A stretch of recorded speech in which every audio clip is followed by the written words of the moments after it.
कि अगर भारतीय जनता पार्टी को हराने का काम अखिलेश यादव नहीं कर पाए या दूसरी और पार्टियां नहीं कर पाई, तो अब हमारे पास एकमात्र विकल्प बहुजन समाज पार्टी बचता है। अपना संगठन नहीं मजबूत कर पाएंगे तो हमारी सरकार तो कभी बनी नहीं पाएगी ना। सबसे बढ़िया सुझाव है, डॉक्टर इंदु चौधरी ने शुरुआत भी की है कि बसपा सुप्रीमो मायावती के तमाम भाषणों को, उनके बयान को एलईडी के माध्यम से, स्क्रीन के माध्यम से समाज के बीच में रखा जाए। आपके वोट की सुरक्षा के लिए हमारा बूथ ही नहीं मजबूत रहेगा तो कोई जीत पाओगे चुनाव। तब साहब ने नारा दिया 1 बूथ 5 यूथ, हर बूथ पे 5 व्यक्ति।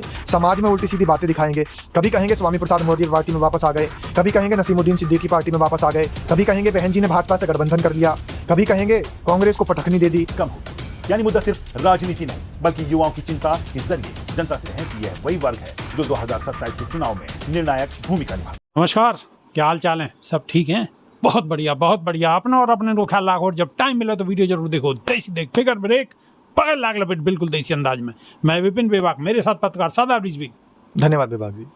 शादाब रिजवी, बहुजन समाज की खबर दिखाने के नहीं है, लोगन में ऐसी होड़ मची हुई है कि थंबनेल में लिख देंगे कि बहन जी शामिल हुई बीजेपी में। देखिए, हर तरीके के लोग भाग अब समय में आ चुके हैं और ये जो समय चल रहा है ये बिल्कुल चुनाव के पास का समय है। इस समय तमाम रैलियां होनी हैं, प्रचार होना है और साथ ही तमाम बहुजन समाज के चैनल भी उभरने हैं। जैसे ही चुनाव आता है, गरीब की थाली में पुलाव आता है। शादाब रिजवी, एक बात तो बताओ कि थंबनेल पे खाली उल्टी सीधी बात लिख देनी कि बीजेपी से मीटिंग हुई, बीजेपी के साथ जाने वाली हैं, बीजेपी से सेटिंग है, और वीडियो चल रही है 50,000, 1 लाख, 1.25 लाख। देखिए, समाज भोला भाला है, एकदम से चक्कर में आता है, झांसे में फंस जाता है। जिस तरीके से तमाम थंबनेल ऐसे दिखाए जाते हैं, तो ऐसा थंबनेल देख करके तमाम हमारे समाज के साथी एकदम जुड़ जाते हैं, लाइव में आ जाते हैं और उनका फ़ायदा करा देते हैं। हालांकि कुछ लोग ऐसे भी थे जो सच खबरें दिखाते थे, बाद में गचका दे गए समाज को। वो प्रोफेसर हैं और आज दूसरी पार्टी की गोद में जाकर के बैठे हुए हैं। लेकिन यहाँ पर तो बिल्कुल खुलेआम तरीके से दिखाई दे रहा है कि भाई भारतीय जनता पार्टी के साथ में गठबंधन कैसे हो जाएगा। अभी तो इलेक्शन भी नहीं है, तो समाज के साथियों को यहाँ पर गौर जरूर करना है। किसी भी थंबनेल को देख करके एकदम से वीडियो को क्लिक नहीं कर देना है, क्योंकि देर नहीं लगती आपका ब्रेन वॉश होने में, देर नहीं लगती आपको अम्बेडकरवादी विचारधारा से भटकाने में। ये सब कोई षड्यंत्र रचते हैं, मनुवादी चैनल हैं। तमाम बहुजन समाज के महापुरुषों के नाम पर चैनल बना करके आपके बीच उतर रहे हैं और उतरेंगे, अभी और संख्या में उतरेंगे।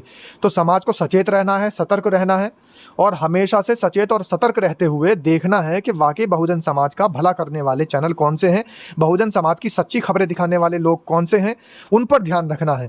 अचानक से ही आई हुई बाढ़, अचानक से ही आए हुए बरसाती मेंढकों पर यकीन नहीं करना है, क्योंकि अगर आपने उन पर यकीन किया तो कहीं ना कहीं आपकी विचारधारा से भटकाने का काम वो आपको करेंगे।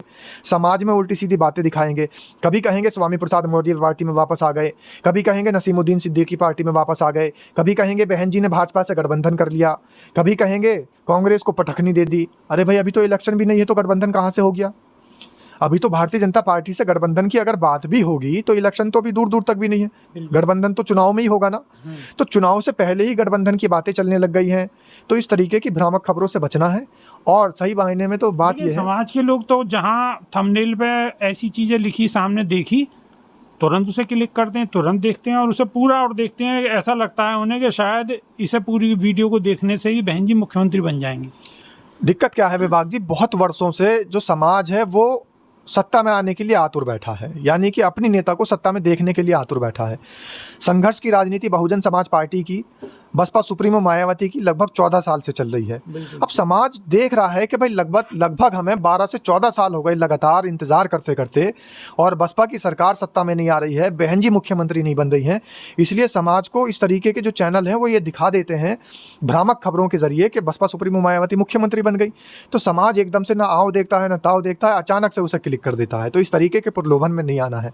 जहां आपने देखा कि 12 से 14 साल बसपा सुप्रीमो मायावती को संघर्ष करते हो गए, आने वाला समय भी संघर्ष का हो सकता है। ये राह आसान नहीं है।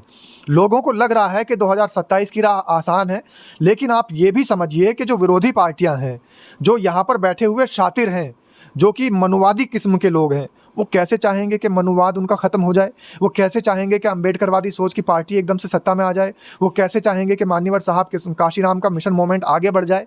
बड़ा मुश्किल रास्ता है। हालांकि बहुत जो समाज के लोग हैं वो पूरे तरीके से सर्वजन के लोग, यहाँ तक के जो बड़ी कास्ट है, जो अपने आप को बड़ी कास्ट मानते हैं, जो सवर्ण समाज के लोग हैं, उनमें भी उपेक्षित वर्ग के लोग अब बसपा का साथ दे रहे हैं। लगातार वो इंतज़ार देख रहे हैं कि अगर भारतीय जनता पार्टी को हराने का काम अखिलेश यादव नहीं कर पाए या दूसरी और पार्टियां नहीं कर पाई, तो अब हमारे पास एकमात्र विकल्प बहुजन समाज पार्टी बचता है। तो इस बार क्यों ना बहुजन समाज पार्टी को मौका दिया जाए। ये तो सवर्ण समाज की सोच है। और जो बहुजन समाज है, जो दलित समाज है, शोषित समाज है, वंचित समाज है, उपेक्षित वर्ग है, वो तो हमेशा से ही चाहता रहा है कि किसी भी तरीके से बहुजन समाज की सरकार बन जाए, बहुजन समाज सत्ता में आ जाए। तो इसलिए समाज के साथियों, ऐसे चैनलों से किनारा करना है, बचना है। भले ही मान्यवर साहब काशीराम ने हमारे लिए बोला हो कि ये जो समाज है ये बड़ा भोला भाला समाज है, लेकिन भोला भाला बनने से अब काम नहीं चलेगा। सोए हुए समाज को जागना पड़ेगा और जागृति का आपको सबूत देना पड़ेगा। और सबूत ऐसे नहीं दिया जाता कि कोई भी चैनल आए, कोई भी यूट्यूबर आए, कोई भी फेसबुकिया आए और वो आकर के लिखने लगे बसपा सुप्रीमो मायावती का भारतीय जनता पार्टी से गठबंधन, बसपा सुप्रीमो मायावती का समाजवादी पार्टी से गठबंधन। इस तरीके की भ्रामक खबरों को आपको नकारना है, बल्कि रिपोर्ट करना है। ऐसे चैनलों को गलत खबरें दिखाने के लिए आपको ऐसे चैनलों को बल्कि और रिपोर्ट करना चाहिए, उनको बिल्कुल एकदम किनारे कर देना चाहिए, उनको बिल्कुल नहीं खोलना। अच्छा सादा भी कल बसपा के इकलौते विधायक थे उमाशंकर, उनका निधन हो गया। बहन जी ने वहाँ पहुंचकर उन्हें श्रद्धा सुमन अर्पित किया और उनके बेटे के लिए भी उन्होंने कई बात कही हैं। थोड़ा सा बताइए दर्शकों को। देखिए, जिस तरीके से बसपा सुप्रीमो मायावती ने अपने नेता के लिए वहाँ पर जाकर सांत्वना दी उनके परिजनों को, और साथ ही एक बड़ी घोषणा भी कर दी है। हालांकि बसपा सुप्रीमो मायावती ने उस घोषणा को करते हुए कहा भी है कि ये कोई उचित समय नहीं है इस तरीके की बातें करने का, लेकिन मेरा इस परिवार से बहुत ज़्यादा अच्छा रिश्ता रहा है। ये परिवार मेरा हमेशा साथ देता रहा है और मेरा भाई उमाशंकर सिंह उस समय में मेरे साथ था जिस समय में सब लोग साथ छोड़ करके चले गए थे। संघर्ष की जब राजनीति बहुजन समाज पार्टी की चल रही थी, उस समय उमाशंकर सिंह ने, रसड़ा एमएलए ने बसपा सुप्रीमो मायावती का साथ दिया है। तो बसपा सुप्रीमो मायावती का दर्द छलक आया, आंसू आंखों से निकल आए और बातों ही बातों में उन्होंने यहाँ पर ये घोषणा भी कर दी कि अगर परिवार चाहेगा तो मैं उनके बेटे को, उनकी जो बेटी है उनके तो विवाह हो चुका है, शादी हो चुकी है, उनके बेटे को मैं अपने साथ पार्टी में शामिल करके उनका राजनीतिक करियर बनाने का काम करूंगी और उनको राजनीति में उतारूंगी। इस तरीके की घोषणा बसपा सुप्रीमो मायावती ने कर दी है। बहुत सारे नेता होते हैं, अपने नेताओं के, पार्टी के नेताओं के मरने पर, उनकी मृत्यु उपरांत जाते हैं, लेकिन इस तरीके की घोषणा अभी तक कोई सामने नहीं आई। पहली बार इतिहास में ये मामला दर्ज हुआ है, ये बात दर्ज हुई है कि बसपा सुप्रीमो मायावती ने जाकर के परिवार को देखते ही परिवार के जो उनके सदस्य हैं उनको सांत्वना दी और मृतक की दिवंगत आत्मा के लिए प्रार्थना की और उनके बेटे को राजनीतिक करियर बनाने के लिए भी वहाँ घोषणा कर दी। बिल्कुल। सादा भी जितने भी बहुजन समाज के चैनल हैं उन पे आजकल एक नया ट्रेंड चला है कि वो लाइव में आते हैं और लाइव में आके घुमा फिरा के माहौल को बना के कैसी पीछे की बातों को रिपीट उसमें कुछ और नया जोड़ के कहीं ना कहीं साधने की कोशिश करते हैं। क्या कहोगे? देखिए, सबसे बड़ी बात तो ये है कि सच बहुत कम लोग दिखा रहे हैं और सच दिखाने वाले लोगों के साथ में हमारा समाज जुड़ता भी कम है। जिस तरीके से और तमाम चैनल आ रहे हैं, लाइव आकर के आपको भ्रामक खबरें बता रहे हैं, मज़ा आता है, लेकिन उस मज़े के पीछे की कहानी बहुत बड़ी घातक है।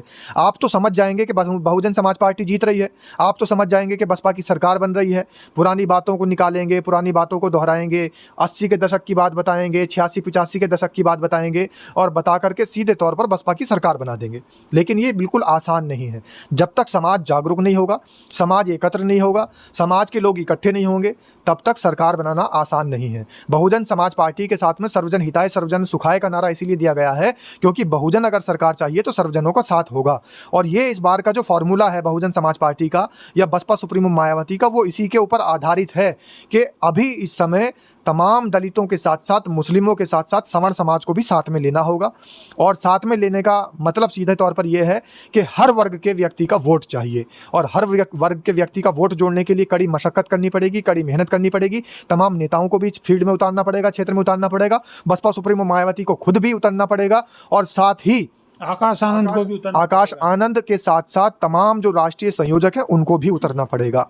रही बात इस बात की कि बसपा सुप्रीमो मायावती बुजुर्ग हो गई हैं, नहीं उतर पा रही हैं, तो उसके लिए हमारे एक पत्रकार साथी हैं, उन्होंने बड़ा अच्छा सुझाव दिया था कि जितने भी प्रत्याशी हैं उन प्रत्याशियों के यहाँ, हालांकि डॉक्टर इंदु चौधरी ने इसकी शुरुआत भी करके दिखाई थी कि जितने भी प्रत्याशी हैं बसपा सुप्रीमो मायावती अपना एक बयान, अपनी एक वीडियो उनको बना करके दें और उसकी पेन ड्राइव, उसका जो वीडियो का एक जो है चिप, वो जा करके लग जाए एलईडी में और समाज के बीच में वो गाड़ी, जनसभाओं के बीच में बसपा सुप्रीमो मायावती का वो संदेश चलना चाहिए। जिस तरीके से प्रधानमंत्री जगह जगह मन की बात करते हैं, प्रधानमंत्री भी तो कहीं नहीं जा रहे, प्रधानमंत्री तो अपने आवास पर बैठे रहते हैं, एसी के कमरों में बैठे रहते हैं, अपने महल जी में मन की बात करती नहीं है मीडिया में आके। तो मैं वही बता रहा था कि जिस तरीके से प्रधानमंत्री वहां पर महल में बैठ करके अपनी बात को जन जन तक पहुंचाने का काम कर देते हैं, हालांकि वो सारी बातें झूठ होती हैं। बसपा सुप्रीमो मायावती के पास तो पूरा एक कार्यकाल है, पूरा एक सच का एक बहुत बड़ा चिट्ठा है, सच की पूरी एक बहुत बड़ी इबारत है, सच की पूरी एक बड़ी कहानी है।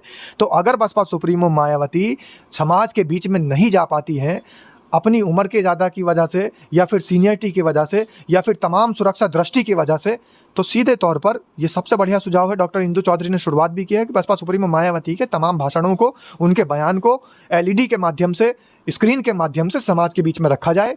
तो बड़ी राह आसान नहीं है, बड़ी राह मुश्किल है। इसलिए समाज के साथियों से, जो ऐसे चैनल हैं जो तुरंत सरकार बना देते हैं, बसपा सुप्रीमो मायावती 2027 में मुख्यमंत्री और 29 में प्रधानमंत्री, हालांकि ये बात सुनने में बड़ी अच्छी लगती है, हमें भी बहुत अच्छी लगती है और कहने में भी मज़ा आता है, लेकिन इसके पीछे की मेहनत बेहद ज़्यादा है और इसके पीछे की मेहनत को समझना बेहद ज़रूरी है। समाज के साथियों, आपसे यही आह्वान है कि आप लोग भी जुट जाइए। जहाँ पर बसपा की आपको कमज़ोरी नज़र आई है, कमज़ोरी उजागर करिए। जहाँ पर नेता नज़र नहीं आ रहे हैं, नेताओं को अपना वहाँ पर उनका पेंच टाइट कराइए। और अगर कहीं पर भी एसआईआर के माध्यम से आपके वोट काटे जा रहे हैं तो अपने वोट दुरुस्त कराइए, जागरूक हो जाइए, सतर्क हो जाइए और कमेंट में लिख दीजिए कि कहाँ पर कमज़ोर नज़र आ रही है बसपा, क्योंकि कमेंट जब बसपा के शीर्ष नेता पढ़ेंगे तो उसे ठीक करने का काम करेंगे।